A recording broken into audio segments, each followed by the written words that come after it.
Hey guys, Alex from 7th Hour Films back again with Delicious in Dungeon. Oh, my voice sounds even worse today. I'm kind of sick. I'm gonna be honest with you, I'm a little sick.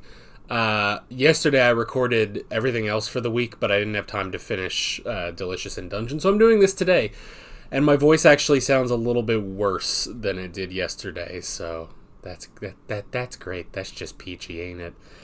Yeah, so I took a vacation last week, and on the way home, I caught something, and it ain't going away as much medicine as I take.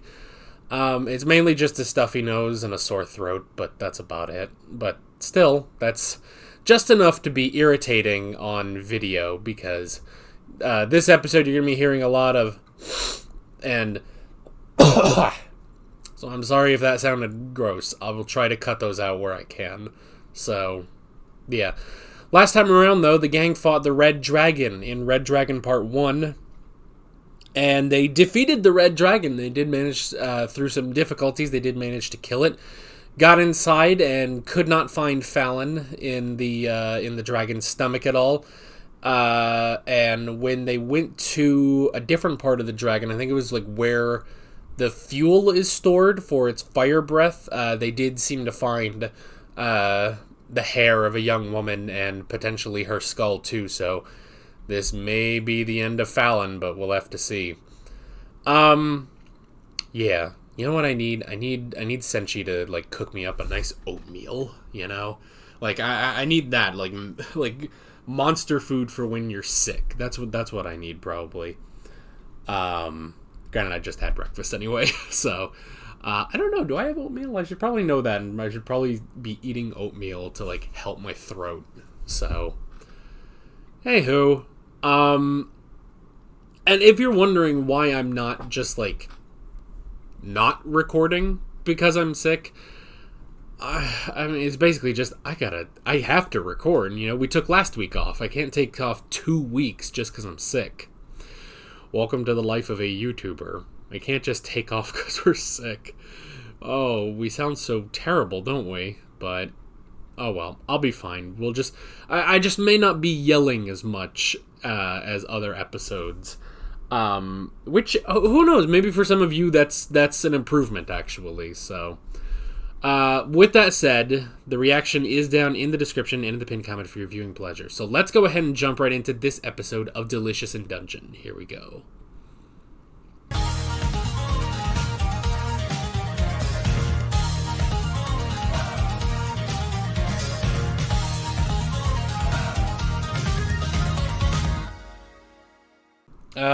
They did it.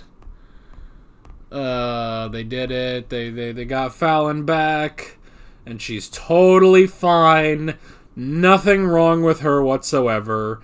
She doesn't have a new mythical dragon power, and she doesn't see dead people. She absolutely sees dead people, though. And she has a new dragon power up. Neat. But can't she see why kids love fucking Frosted Flakes? No, Cinnamon Toast Crunch. That's it. I make the most confident commercials. But I mean, I just wanted to make that joke. But it's like, yeah, but it's like, oh, all this like stuff about Fallon has this new crazy powerful magic and potentially sees dead people and stuff. It's like, okay, but dinner. It's just like, it's so funny in the last few episodes, you know, they're adding more and more to the lore, you know. We had that whole thing about the geopolitics of the dwarves and the elves and stuff like that. And now we're getting into this, like, there's clearly something wrong with Fallon. We didn't get her back 100% the same way she was. Like, she clearly has a new power. She clearly can see dead people and stuff. Like, it really does seem like, you know, there's something very different about her now that we've revived her from the Red Dragon. But it's funny because, you know, the core of this show is find weird monster and cook food, you know? So, I don't know. It's just kind of funny. It's like, how much is this going to, you know, change the underlying experience of the show, which is make food in dungeon. You know? But I don't know. We'll have to see. We'll have to see where this keeps going. You know? Such an interesting thing, though.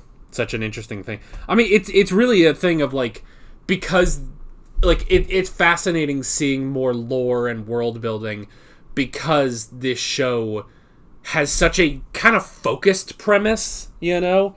Like, I mean, I guess comparing this to something like Frieren, where Frieren is kind of open-ended, you know? Like, I mean, they have the goal, obviously, of, you know, you have these three characters, Frieren, Fern, and Stark, and they're going off to Orele to find the souls of the dead. Himmel, Heiter. Stark doesn't really have anybody, but hey, he's happy to tag along. And so that's the thing. Like, they have that specific goal, but between that goal and where we start, it's just there's just an entire fantasy world, and you can just put whatever the hell you want in it, you know? Whereas here, it's, I guess, I mean, we had a goal of rescue Fallon. Now that that's gone, though, we still have our very concrete premise of the show, which is make food in dungeon. So now that they're adding all these different things, it's like, how will that affect the core of the show, which is when they all sit down and eat a meal, you know? I don't know. But it'll be interesting to see, because, I mean, we're only about halfway through the season. In fact, how many episodes are in this season? 24. So we are exactly halfway through the season. Next episode is Red Dragon Part 3. So I don't know if, I have no idea if, like, we're gonna get a new OP or anything next episode. Maybe not. I don't know. I kind of hope we don't, because I do like this OP. I find that with some shows that I watch where it's like, here's the first season, but it has 2 different OPs for each half of the season. It's like, there's a part of me that's like, I'm going to miss that first one, though. I'm going to really miss it. Even if the second one is good. That did actually happen in Frieren, where I enjoyed the season 1 part 2 OP, but, like, when I go back to that first OP of Frieren now, it is weirdly nostalgic. I didn't even watch that, you know, a year ago, basically, like, or around a year ago, but it's just like, that now is so nostalgic to me, because I just am taken back to that point when I started watching Frieren. It was such a great time, you know? So, I don't know. But anyway, Marcel has black magic. That's pretty crazy. Again, though, it's like, I wonder how old Marcel is. Like, I don't know if that's a spoiler, if you guys can tell me or not. Like, but she is an elf, and, you know, when Chilchuk said he was like 27, I think, and both Marcel and Senshi were like, yeah, you're still just a kid. Like, they are both older than that, which is funny. But yeah, like, when they say it's like, oh, she has this ancient forbidden magic and stuff, it's like, well, we don't know how old she is. To her, that might have just been magic when she was taught that, you know? Now, granted, I don't want to say she's ancient. I'm sure if you called Marcel ancient, she would be very cross with you, you know? But I don't know, like, that is one thing. It's just like, maybe she's old enough for that. I don't know, or, you know, an elven tradition or something, you know? Oh yeah. But she has ancient black magic that can, I mean, not even just revive, but recreate a body. Like, Fallon had degraded so much that all that was left was her skeleton. And they create, because I guess that's the thing, is that it normally should, you know, like, just revive onto the body, but there was no body left, so they had to make a new body, you know? And I'm betting that it's something to do with the fact that she is made from the red dragon specifically, you know? Like, it's her skeleton, and it's her soul, but literally the rest of her body all comes from the red dragon. And I feel like that has to play a part in the in what's going on with her. The fact that, I mean, okay, I think that's why she has such a power boost to her magic now. You know, she immediately had a ton of mana that she could give suggestively when her and Marcel were, you know, naked in a bathtub. But I will say, though, it's like, you know, I kind of was like, oh, geez, you know, they're locking hands in the bathtub. But it's like, honestly, I will say that really was just not that fan servicey at all. It's just like, yeah, you kind of get some of it. I mean, you do see a lot of Marcel when she, like, stands up, but it's like, quite honestly, that wasn't very, like, fan servicey at all. Like, it didn't make a big point of that. It's just like, no, they just are, you know, they're taking a bath, you know? So I'll at least give the show credit for that. That it wasn't too sus, I guess. So, but the fact that she has this incredibly great power, and she could cast this really powerful defensive magic in an instant, saving Senshi from that blast. She didn't even have to say an incantation or anything. It just happens. It's like, I feel like that is a power boost from being made of the Red Dragon, you know? Now, granted, I would also think that then it would be a problem for her to eat parts of the Red Dragon, but that was not the case. She was completely fine eating, you know, Red Dragon pizza. Fuck, I want pizza now. I'm hungry. I need lunch. So, anyway. So I don't know. I think that's part of it is, you know, she's getting this great power up from the Red Dragon. So, maybe if anything, she is the Red Dragon now. You know? I don't know. But then, I will say, at least as a different thing, I think her... Again, I guess this is purely speculative that she can see the dead. But I think that's what they're implying. Or at least she can see spirits. Which, I mean, she's always had this sort of ghost magic, you know? She's always had that. Like, that's been one of her biggest things we've seen in flashbacks is her ability to deal with ghosts and see them and sense them and understand them and everything. So maybe that's been heightened by the Red Dragon, but I would probably say was probably heightened from her being dead, you know?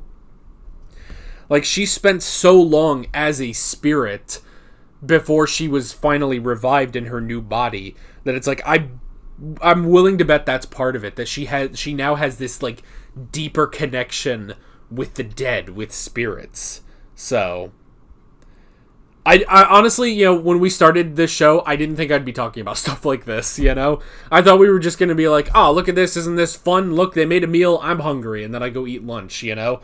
Now I'm talking about Fallon and her connection to the dead after being murdered, killed by the Red Dragon, and then reborn of the flesh of the Red Dragon. It's like, this shit went crazy really fast, so... Ugh, and we're only halfway through the season, too. You know, we've still got so much more, so... But what a great show. What a great show, man. I really like this, so...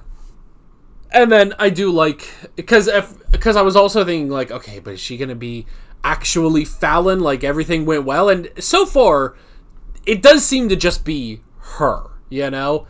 And if anything, you know, because the whole thing of, like, oh, she can potentially talk to the dead now. It's like, well, but that seems to just be an extension of her original powers, you know? Like, that's just an enhancement of her original ghost magic.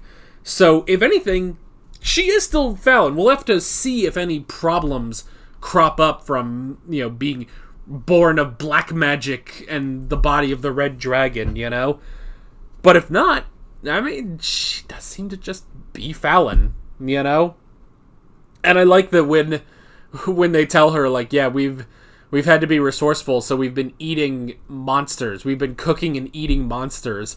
I love that she immediately is just like, that's so cool, you know? It's like, oh, of course, these two siblings are weird as shit. So that was fun. And then, you know, the outing Laios that, because his sword still has one of the mollusks in it. So, mollusk. There we go. mollusks. It's like I'm trying to say it properly. It's already hard to say that, and also I can't talk properly because of my nose and my throat. You know, there is a part of me that wonders, if I hadn't told you guys I was sick, would you have even noticed? Because I have noticed in these videos that I've recorded being sick, once we get to the discussion, I'm more or less exactly the same as I always am, you know? I don't know if that's me, just like, that's my performing side just taking over and powering through, but I don't know. I honestly wonder, would you guys have been able to notice that I was actually sick if I hadn't said anything, but I don't know. Anyway. But yeah, but we did it! We got Fallon back! We got Fallon back. Is there only one N in Fallon?